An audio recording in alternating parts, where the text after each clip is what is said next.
जब बेटा अपनी मर्जी से विवाह करता है तो माता पिता के मन में कई तरह की चिंताएं उठती हैं। समाज क्या कहेगा, नई बहू परिवार में कैसे घुल मिल पाएगी, बेटे का भविष्य कैसा होगा आदि। इन चिंताओं के कारण वे कुछ समय तक नाराज या चुप रह सकते हैं। पर यह नाराजगी दूर होगी या नहीं, यह जानने के लिए सुनिए हिंदी की सुप्रसिद्ध कथाकार डॉक्टर गीता शर्मा जी की लिखी कहानी ठुमक चलत रामचंद्र। डॉक्टर गीता शर्मा जी की लेखनी विकलांग जन के जीवन, उनकी आशाओं, समस्याओं, सपनों और भावनाओं के बारे में बहुत कुशाग्र है। तो आइए आज उनकी लिखी कहानी का आनंद लीजिए। सुनो चंदर की माँ, जल्दी जल्दी अपना काम खत्म कर लेना। आज चंदर कॉल करेगा, नहीं तो फिर मुझसे शिकायत करोगे। मेरी तो बात ही नहीं हुई और उसने फोन भी रख दिया। मालूम है कितना पैसा लगता है? हाँ हाँ, मुझे मालूम है कि आज रविवार है और उसका फोन आने ही वाला होगा। तो मैं तो सारे कामों से फारिग होकर बैठी हूँ और इसी कलुए को निहार रही हूँ कि कब बजेगी बांसुरी। लो उठाओ, अब बांसुरी मतलब घंटी बज रही है। हेलो चंदर, कैसा है मेरा बेटा? हेलो अम्मा, चरण स्पर्श। आप कैसी हो और बाऊजी कैसे हैं? हम सब ठीक हैं बेटा, तू अपनी बता, कैसा है और घर कब आ रहा है? ले, पहले अपने बाऊजी से बात कर ले, मुझे घूर रहे हैं कि फालतू बातें कर रही हूं। वे कुड़कर बोली, कोई फालतू बात नहीं है अम्मा। चलिए ठीक है, पहले बाऊजी से ही बात करा दो। चंदर, कैसा है बेटा? कोई परेशानी तो नहीं ना बेटा? संकोच मत करना बेटा, यदि कोई बात हो तो बता जरूर देना। जी बाऊजी, मैं एकदम बढ़िया से हूं। कब आएगा बेटा? जल्दी आने की कोशिश करूंगा बाऊजी। तेरी माँ फोन छीन रही है बेटा, ले अब तू इसी से बात कर अब।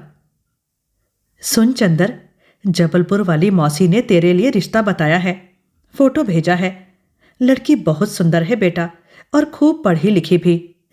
इस बार तू आएगा तो तुझे शादी करवा कर ही जाने दूंगी, सुन ले कान खोलकर अभी से। बातचीत का दौर जारी रहा और फिर कॉल ड्रॉप हो गई। तो शिव नारायण जी अपनी पत्नी से बोले, भाग्यवान, कितना बोलती हो तुम। तुम्हारी बातों से तो इस कलुए का भी सिर दर्द होने लगा था।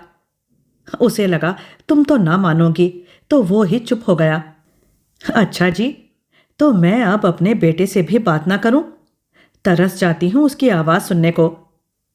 शिव नारायण जी और उनकी पत्नी सावित्री में नोक झोंक शुरू हो गई। ले दे के वही बातें, फोन आने से पहले की बातें, फोन पर बातें और फिर फोन के बाद की बातें। बातें ही बातें करते रहते हैं और सारी बातें बस चंदर की। कोई उनके घर आए या वे किसी के घर जाएं तो भी बातें होती थी चंदर की। ये हर रविवार का प्रोग्राम होता था और ये तब तक चलता जब तक चंदर घर आ नहीं जाता है। चंदर उनका इकलौता बेटा, बेटा क्या, हीरा है हीरा। पर बस एक ही दुख है कि विदेश में जा बसा है। पढ़ाई में शुरू से ही होशियार था। आईआईटी, बीटेक, एमटेक करने के बाद नौकरी के लिए विदेश चला गया है।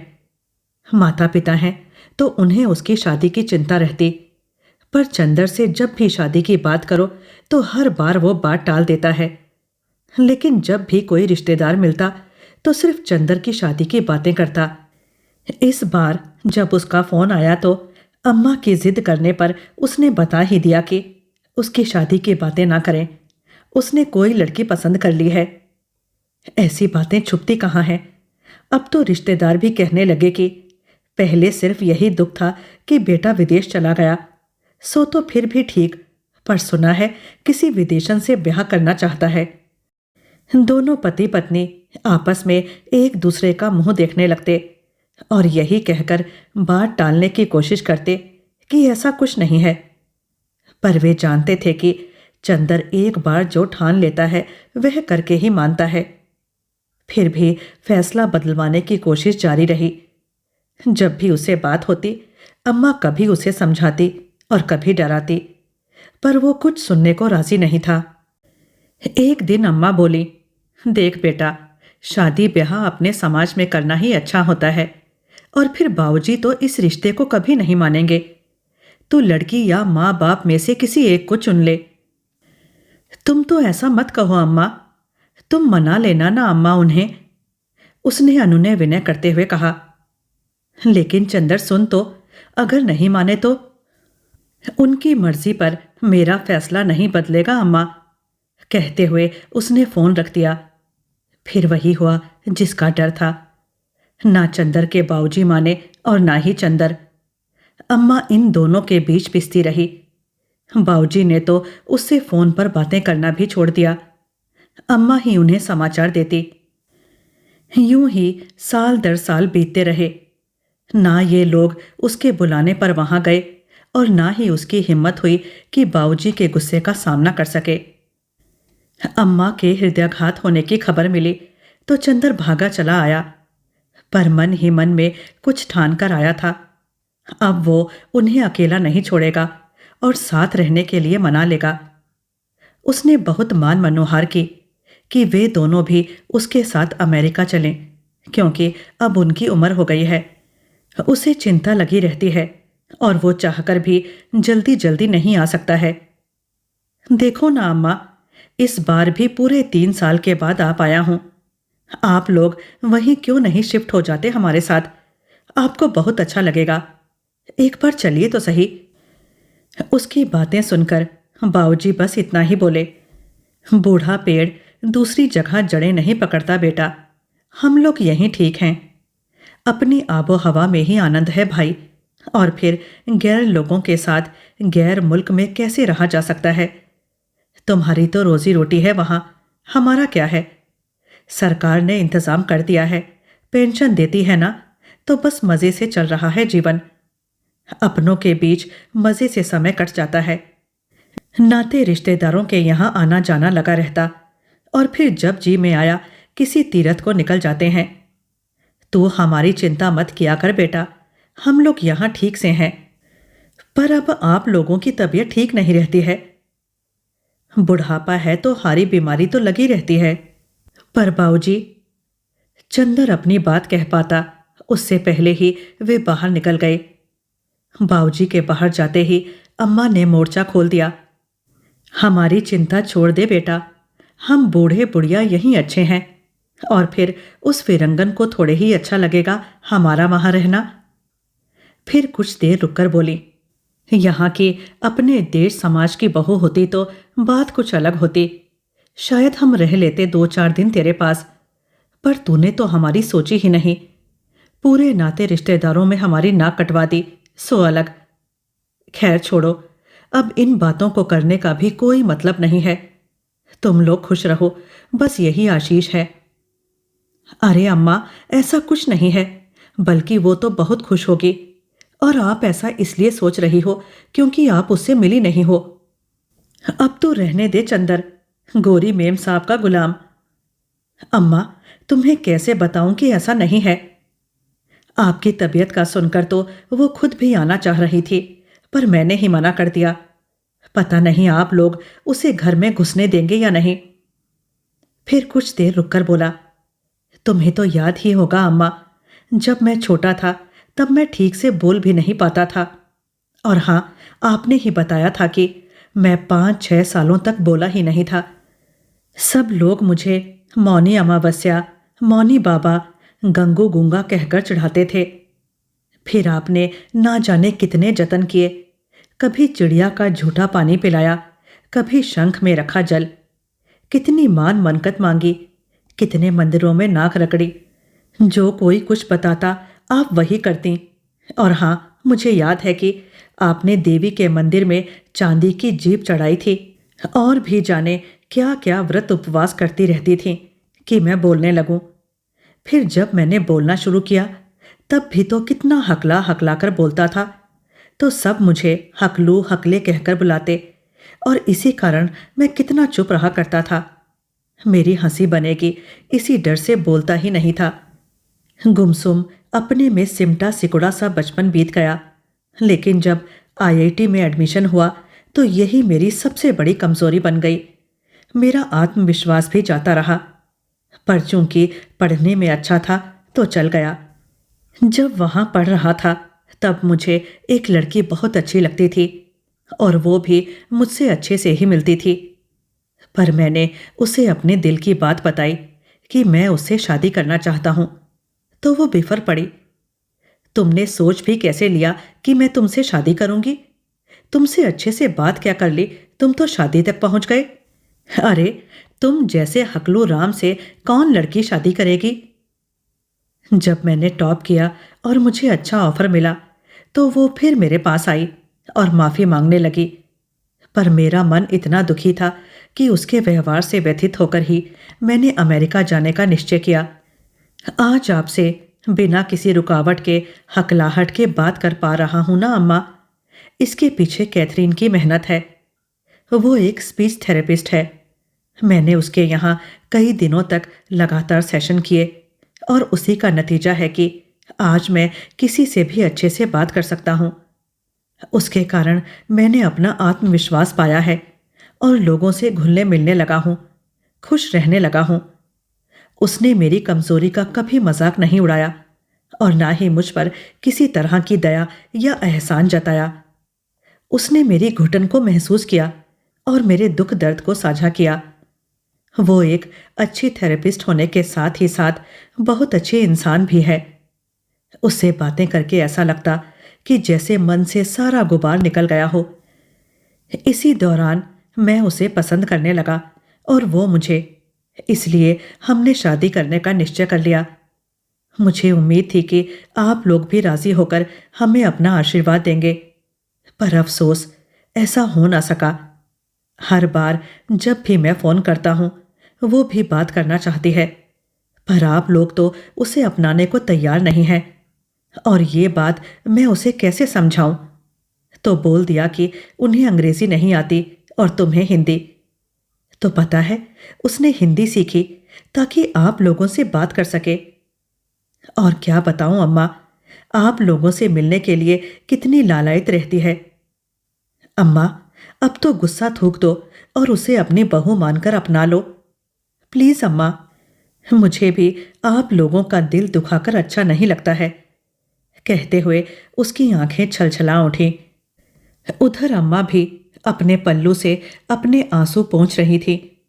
रोते रोते बोली, अपनी बहू का चेहरा देखने का सपना कब से पालकर बैठी हूं। मेरा तो मन बहुत करता है कि अपनी बहू से मिलूं और उसे दूधो नहाओ पूतो फलों का आशीष दूं। किस माँ का मन इतना कठोर होगा कि अपनी बहू को देखने को ना ललचाए? पर तेरे बाबूजी नहीं मानेंगे। चंदर जितने दिन भी घर पर रहा, दोनों माँ बेटे बस इसी जुगत में लगे रहे कि कैसे भी बाबूजी को मना लिया जाए, पर वे असफल ही रहे। चंदर के लौटने का दिन भी आ गया। अम्मा को रोता देख वो बोला, अम्मा, वीडियो कॉल कर लिया करूंगा। भारी मन से विदा लेते हुए उसने सिर्फ यही कहा कि वो जल्दी ही आएगा। चंदर अपने साथ उनके लिए लैपटॉप और मोबाइल फोन लेकर आया था ताकि मन पड़े वीडियो कॉल किया जा सके और दूर रहते हुए भी कुछ पल के लिए उनका सानिध्य प्राप्त हो सके। उसने अम्मा बाबूजी को इसे चलाने का तरीका भी सिखा दिया, पर चंदर के जाते ही बाबूजी ने उसे वापस पैक करके रख दिया। लेकिन जिस दिन चंदर ने फोन करके उन्हें दादा दादी बनने की खुशखबरी सुनाई है, अम्मा का मन पोते को देखने को मचल उठा। उसने खुद को रोकने की बहुत कोशिश की, पर जब घर में बात नहीं बनी तो वो साइबर कैफे चली आईं अपने पोते का मुंह देखने। जब वीडियो कॉल पर उसे देखा, उनकी खुशी आंखों से झरने लगी। उसे देखते ही उनके मुंह से निकला, मेरा राघव कितना सुंदर है, नजर ना लगे। और फिर थू थू कर उसकी बलैयां लेने लगी। सुन चंदर, मैंने अपनी बहू का भी नामकरण कर दिया है। क्या अम्मा? कौशल्या। अपना नया नाम सुनकर कैथरीन बहुत खुश हुई और दोनों हाथ जोड़कर बोली, चरण स्पर्श अम्मा। अम्मा तो जैसे निहाल हो गई। इतनी खुश कि घर आकर भी उनकी खुशी छिपाए नहीं छिप रही थी। बहू बेटे को खूब सलाह देकर घर लौटी। उनका उत्साह, उमंग, उल्लास उछाल मार रहा था और चलते चलते वे अनायास बधाई गाने लगे और उनके कदम थिरकने लगे। कौशल्या जाए ललना, मैं वेदन में सुनाई, मैं वेदन में सुनाई। अरे भाग्यवान, क्या हुआ? लगता है तुम तो आज बौरा गई हो। अरे खबर ही ऐसी है जी, अगर तुम सुनोगे तो तुम भी बौरा जाओगे खुशी से। बताओ तो क्या बात है? तुम दादा बन गए हो, चंदर को बेटा हुआ है, बेटा। अरे वाह, बहुत अच्छी खबर सुनाई है, अब तो मुंह मीठा कराओ। अभी लाई, कहकर अम्मा अंदर गई और लड्डू लेकर वापस लौटी। बहुत सुंदर है, बिल्कुल चंदर पर गया। उनके चेहरे पर उभरे प्रश्न चिन्ह के जवाब में बोली, ऐसे क्या देख रहे हो? मैं तो उसे देख भी आई। तुम देख आई? कहाँ? साइबर कैफे चली गई थी। अब भले तुम गुस्सा करो, पर मुझसे रुका ही नहीं गया। मेरा कहा सुनो तो तुम भी देखाओ, बहुत प्यारा है राघव। राघव? हाँ, मैंने तो बोल दिया कि मेरा तो राघव आ गया है। उन दोनों को भी ये नाम बहुत अच्छा लगा। ठीक है, ठीक है, अब बस भी करो चंदर की माँ। तुम्हें जाना है तो चली जाओ, मैंने रोका नहीं है, पर मुझसे ज्यादा उम्मीद मत रखना। पर उस रात शिव नारायण जी सो ना सके। पूरी रात जद्दोजहद में बीत गई।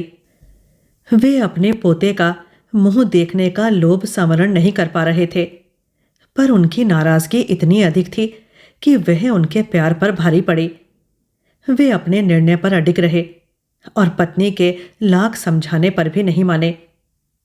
इसी तरह कुछ और साल इस नाराजगी की भेंट चढ़ गए और पिता पुत्र में दूरियां भी बढ़ने लगी थीं। शिव नारायण जी की नियमित दिनचर्या में शाम को मंदिर की आरती बरसों बरस से शामिल है। मंगलवार को सुंदरकांड के पाठ के बाद ही लौटते थे, लेकिन आज बहुत देर हो गई, अभी तक नहीं लौटे थे। अपना मोबाइल भी यहीं छोड़ गए हैं। घबराहट में सावित्री जी अंदर बाहर हो रही थी। कितनी बार कहा है कि अब उम्र नहीं रही अकेले जाने की, पर मेरी बात कोई सुने तब ना। वो बड़बड़ाते हुए दरवाजे पर टकटकी लगाए बैठी थी कि तभी पुजारी जी का बेटा उनका घर ढूंढते हुए उनके घर के सामने आकर रुका। शिव नारायण जी का घर यही है क्या? उसने पूछा। हाँ बेटा, पर वे तो मंदिर ही गए हैं। जी पर, उसने अटकते हुए कहा। पर क्या बेटा? धड़कते दिल से उन्होंने पूछा। जी, उनकी तबीयत खराब हो गई थी तो सब उन्हें अस्पताल लेकर गए हैं। पिताजी ने मुझे आपको लेकर आने को भेजा है। ये सुनकर वो कांपने लगी, लंगड़ाते हुए आगे बढ़ी पर गिर पड़ी। उसने उन्हें संभाला और फिर अपने साथ लेकर अस्पताल पहुंचा, पर अभी तक शिव नारायण जी को होश नहीं आया था। डॉक्टर्स ने बताया कि ब्रेन हेमरेज हुआ है, जिस कारण पैरालिसिस हो गया है। सावित्री जी का तो रो रो के बुरा हाल था। इसी दिन को डरते हैं लोग। बूढ़े माँ बाप की देखभाल को कोई है नहीं। बुढ़ापा अपने आप में बीमारी होता है और उस पर यह संकट। इस बेबसी में उन्हें तो कुछ सूझ ही नहीं रहा था। यहां वहां से सूचना मिलने पर कुछ लोग अस्पताल पहुंच गए तो कुछ रिश्तेदारों ने ढांढस बंधाया और चंदर के आने तक उन्हें संभाला भी। पर शिव नारायण जी की तबीयत में कोई सुधार नहीं हो रहा था। रिश्तेदारों के प्रलाप शुरू हो गए थे। आजकल के बच्चों को कोई फिक्र थोड़े ही है, पूरा जीवन खपा दिया चंदर को बनाने में, अब जब जरूरत है तो वो ही पास नहीं है। फिरंगन से शादी कर ली और माँ बाप को छोड़ दिया। मुझे तो लगता है यही दुख ले डूबा है शिव नारायण भाई साहब को। आजकल की औलादों को कोई फिक्र थोड़े होती है। सावित्री जीजी को देख लो, एक तो खुद दिल की मरीज और ऊपर से इतना पहाड़ सा दुख दे दिया ईश्वर ने। क्यों जीजी, फोन कर दिया चंदर को? कब तक आ जाएगा? देखो, पास थोड़े है अमेरिका, और फिर सावित्री जी ने रोते हुए चंदर को फोन किया तो उसने कहा, अम्मा, आप अपने को संभालो, मैं तुरंत निकलता हूं यहां से। चंदर की अमेरिका से भारत की यात्रा बेहद तनावपूर्ण रही। वो मन ही मन खुद को कोस रहा था कि उसने अम्मा बाबूजी को बुढ़ापे में बीमारी और लाचारी में संघर्ष करने को अकेला छोड़ दिया है। कितना कुछ किया है अम्मा बाबूजी ने, अपना पूरा जीवन सिर्फ उसे लायक बनाने में लगा दिया, और वो है कि उन्हें छोड़कर विदेश जा बसा है। उसकी अंतरात्मा उसे कचोट रही थी। बेटे का कौन सा फर्ज निभा रहा है वो? अपने व्यवसायिक क्षेत्र में भले ही सफल हो, पर पारिवारिक जीवन में असफल ही है।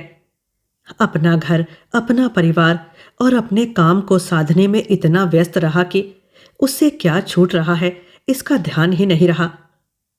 अम्मा बाबूजी ने कभी कोई फरमाइश नहीं की। सादा जीवन उच्च विचार वाली परंपरा पर चलते हुए सिर्फ अच्छे संस्कारों को मजबूत किया, पर धीरे धीरे उनके दिए संस्कार ही विस्मृत हो गए। उसकी आंखों के सामने से उसके बचपन से लेकर अब तक के सारे दृश्य उभरने लगे। कैसे उसे स्कूल ले जाने और घर लाने के समय बाबूजी ने कितनी कहानियां और बातें उसे सिखाई थी, और जब वो घर पहुंचता था तो अम्मा हमेशा उसे घर के बाहर प्रतीक्षा करती मिलती। उनके जीवन में उसके अलावा कुछ नहीं था। लेकिन जब उसकी बारी आई तो उसने क्या किया? वो तो उन्हें छोड़कर ही चला गया। अपराध बोध ने उसे बेचैन कर दिया था। उसे अपने अंदर एक भारीपन महसूस हो रहा था। जैसे ही उसकी फ्लाइट दिल्ली पहुंची, कैथरीन के फोन ने मानो उसकी पीड़ा को बह निकलने का एक मौका दे दिया हो।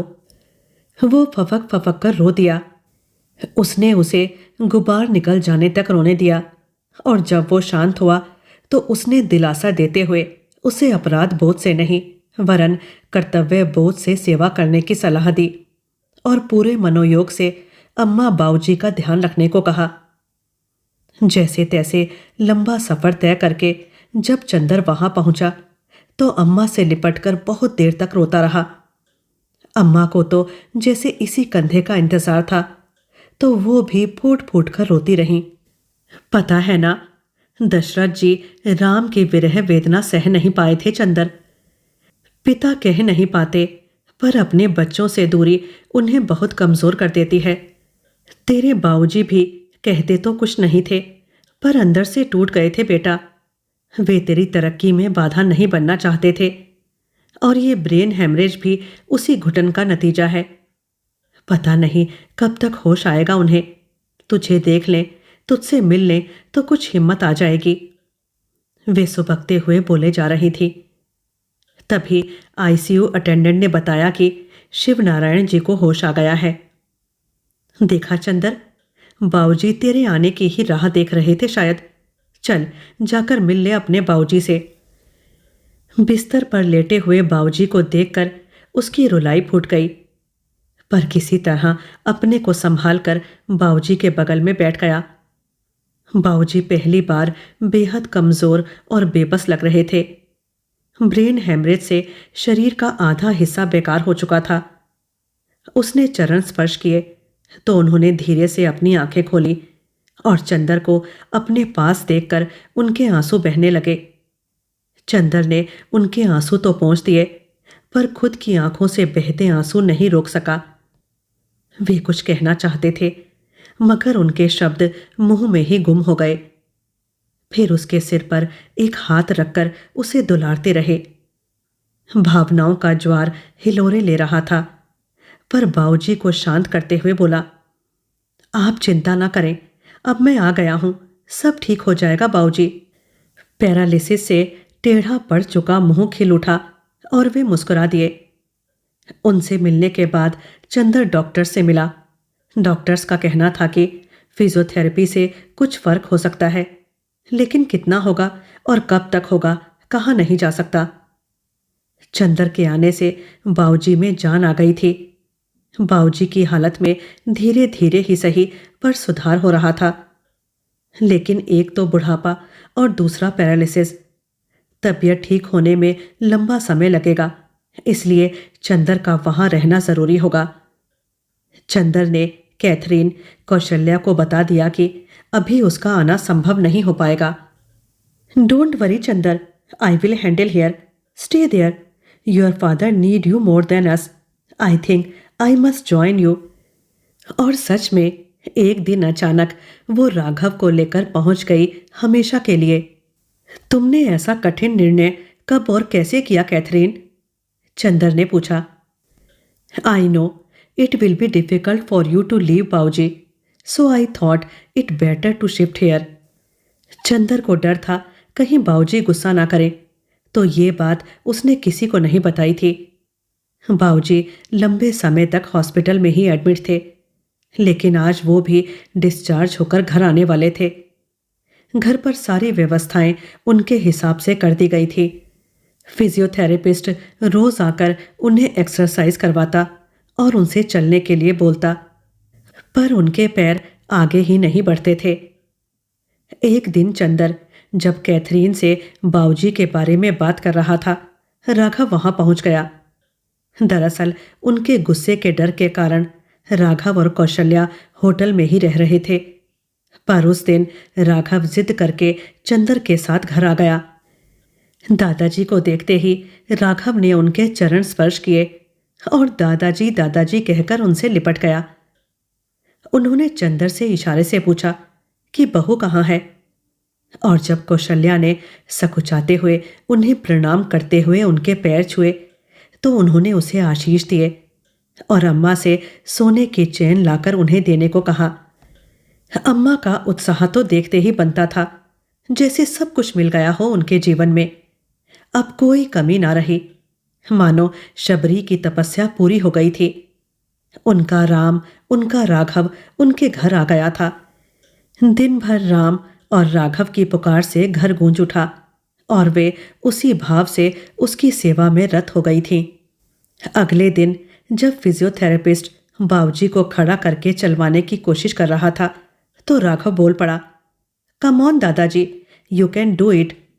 धीरे धीरे, यस दादाजी, मेरा हाथ पकड़ लीजिए। और राघव ने दादाजी का हाथ थाम लिया। और ये क्या चमत्कार, दादाजी ने धीरे से पैर उठा लिया। वेरी गुड दादाजी, यस, वन मोर स्टेप। और उन्होंने पैर बढ़ा दिए और उनको हौले हौले से कदम उठाते देख राघव गाने लगा, ठुमक चलत रामचंद्र, ठुमक चलत रामचंद्र, बाजत पैजनिया। वो बार बार यही पंक्तियां दोहरा रहा था और दादाजी कदम बढ़ा रहे थे। सब हतप्रभ थे और दादाजी अपने बुढ़ापे की लाठी पाकर निहाल हुए जा रहे थे।